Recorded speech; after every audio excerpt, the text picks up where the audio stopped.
Hello and welcome to this set of tutorials on control panel building in TouchDesigner. We're going to be covering a range of new parameters and tools for laying out panels, control panels, and also in addition to that we'll be covering the new widget, the basic widget system which has come out more recently.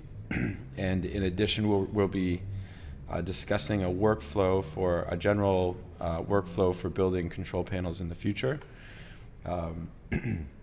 which is actually going to be the workflow that manifests with the advanced widget system, which is coming out in the near future.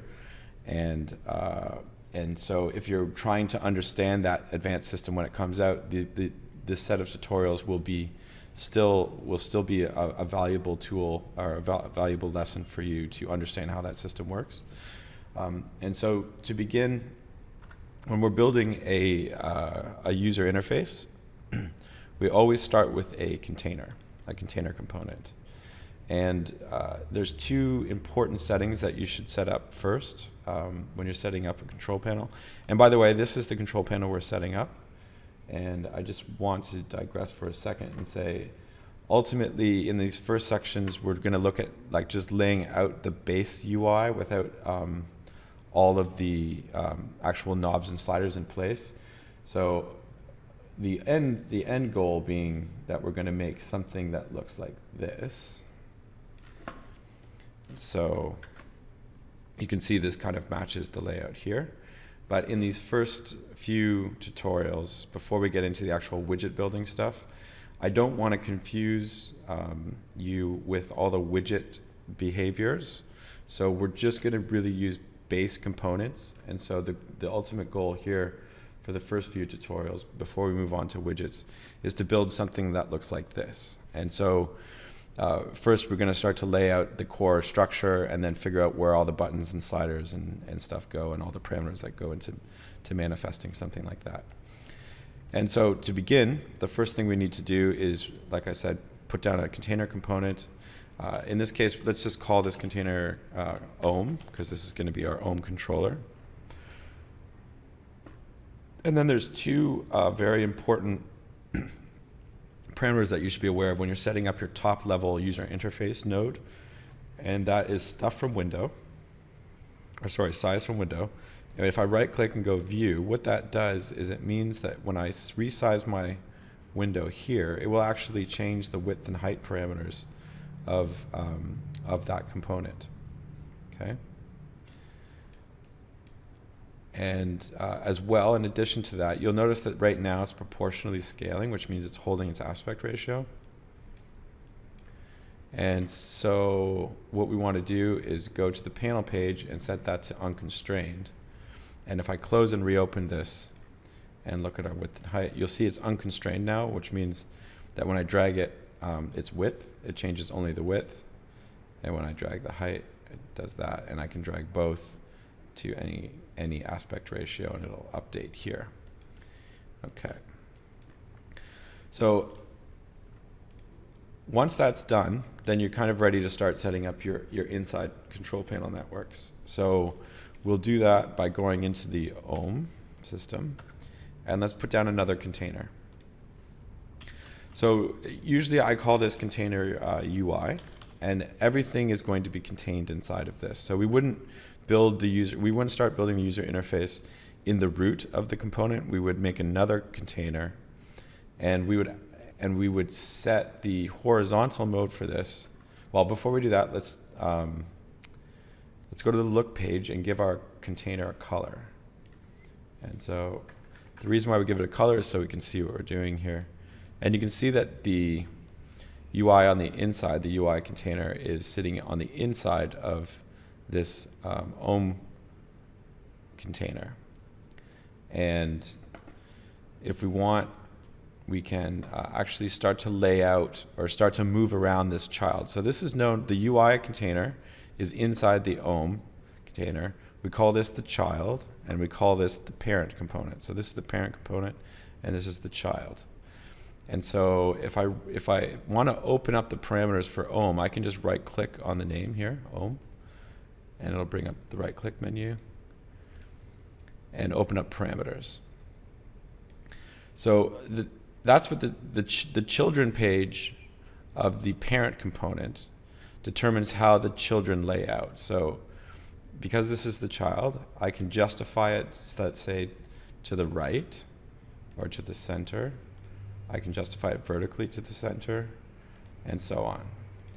And so we can move the children around however we like using this page. And there's more parameters that we'll get into in a minute. But these, we're going to be using these parameters a lot to kind of start stacking our user interface elements either vertically or horizontally. However, we don't need to do that quite yet. So let's turn off justify vertical and justify horizontal.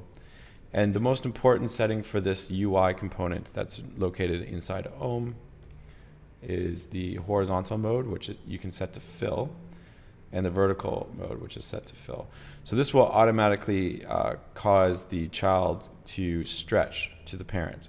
So in this case, if I middle click on the child, I can see its width and height. You'll see the width and height parameters here are grayed out. These numbers no longer matter. They don't correspond to the size of this panel because they're being calculated automatically by the system. And so if I middle click, I can see my width and height. So the width is 560. And this will match. I open my parent parameters, go to layout. I can see that they match here, 561, 408. Okay. So once we have set up these two, the parent component and the child UI component, then we're ready to go inside here and actually start laying things out. And since our goal is to copy this layout or this UI, I'm going to bring it with us here so we can take a look. So when you're looking at a UI like this, you kind of want to start breaking it up into pieces. So I can see immediately that there's maybe 3 columns. There's 3 columns. There's a set of knobs, sliders, and buttons that would be in one column. There's another column which would hold this array of buttons and this crossfader A/B switcher thing. And then there's a third column which would hold all of this stuff. And so what we want to do initially is see 3 columns here. And so the way that you would do that is put down another container and give this a color. And now again, we're going to use our fill parameters. So we're going to fill the height, and you'll see it stretches to the top. And we're going to fill the width. Okay, and we'll call this layout left. And then now that they're set to fill, if I copy and paste the layout and then go and change the color to something else, and actually let's continue on here. So you'll see, right now it's not, what happened was this layout went over top of this layout.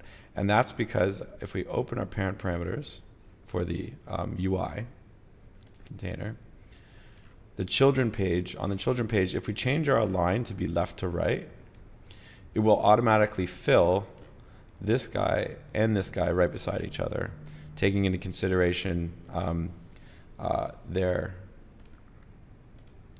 horizontal mode and fill mode, horizontal mode and vertical modes for laying out. If I'm laying out horizontally, then these are going to stack automatically left to right. So if I do another guy and change its color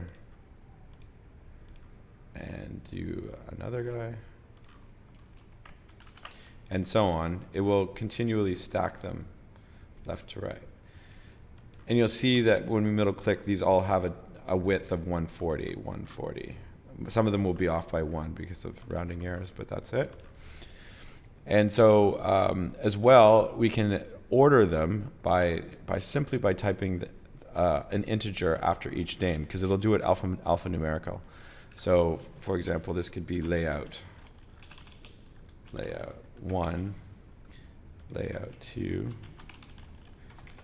layout 3, and so on. We don't need the third layout because we just need 3 layouts anyway. So if I wanted to reorder them, I could say layout 4, and you'll see that the green goes to the right, and so on. So it's a good idea if you're using the children layout, align left to right, or any direction for that matter. It's a good idea to number your components. And so this is layout 1, 2, 3, green, yellow, blue. But if I did right to left, then it'll flip that order. So this will be 1, 2, 3, and top to bottom would be 1, 2, 3, and so on. So these 4 guys, left to right, right to left, top to bottom, and bottom to top, are probably the most important settings for following or for working with this technique. So we want left to right, and you can see that we're getting a little bit closer to our layout. We've got 3 columns here. And so now if we break this up further, I can see that I've got 1 group of knobs here, 1 group of sliders here, 1 group of buttons. So that's 3 vertically. And then there's 1 group, 2 groups here. So that's 2 vertically, and then 3 vertically. So this looks like more. We're going to treat this as 1 group because I'm going to actually be discussing in one section the new anchoring system. So this is a little bit more of a complicated layout, but I'm going to use this as an opportunity to show another system in addition to the fill, the container fill system. It's called anchors, and we'll get into that in a following section. So this will be 1 section to 3 sections. So we need 3 sections, 2 sections, 3 sections, all vertically stacked. So we can do that quite easily and quite quickly. If we before we go into layout 1, and in fact, they're all vertically stacked, so we can just set all of the layouts, the containers, to have a stack order of top to bottom. And then simply go inside and put down another container, set it to fill, pick a color,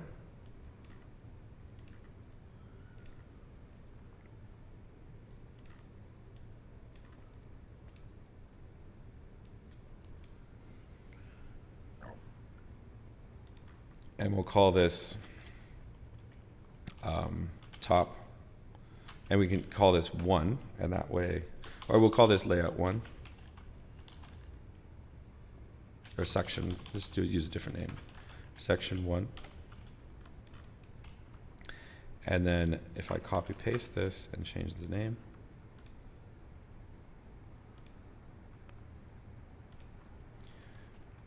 or change the color, and then copy paste it again and change the color, you'll see it's just automatically stretching. And so that's nice and easy. Okay, so now that we've done that, then it's quite easy to do the other guys because it's more or less a copy paste. I can copy these 2 sections and go into layout 2 and paste, and then go into layout 3 and paste these 3 guys.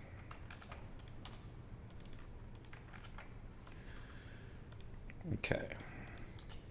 So now we've got our three sections here, 2 sections here, and 3 sections here.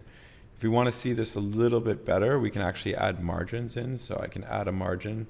So that's the other parameters here. So this layout, I can add a margin here, and maybe I'll change the parent color to be something more obvious.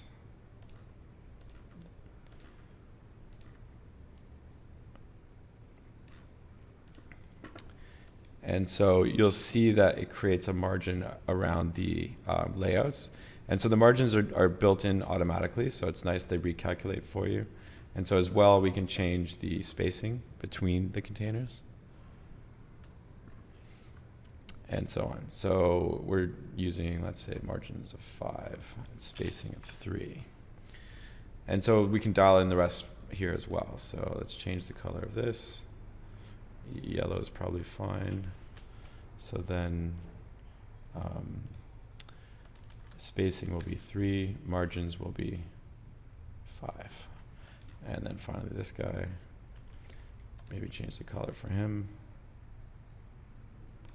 and do a spacing of 3, margins of 5. Cool. So this is the first step towards laying out our system. So we actually have our core structure.